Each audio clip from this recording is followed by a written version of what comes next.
Welcome to our channel. Today, I'm going to share some tips on how to claim free streaming trials without getting charged. We all love trying out new streaming services, but sometimes those free trials can turn into unexpected charges. So, let me guide you through the process to make sure you can enjoy the trials worry-free. First and foremost, always read the terms and conditions before signing up for any free trial. Most streaming services require you to enter your payment details, but you can avoid being charged by setting a reminder to cancel before the trial period ends. Make sure you understand how long the trial period is and what steps you need to take to cancel it. Another tip is to use a virtual credit card or a digital wallet that allows you to create single-use cards for free trials.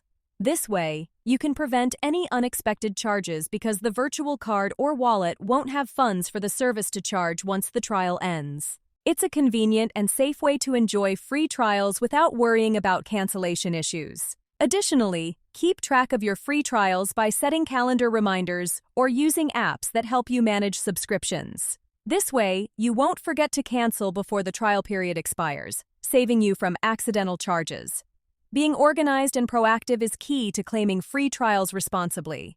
Lastly, if you do get charged despite following these steps, contact customer support immediately. Explain the situation and ask for a refund, especially if it was an honest mistake.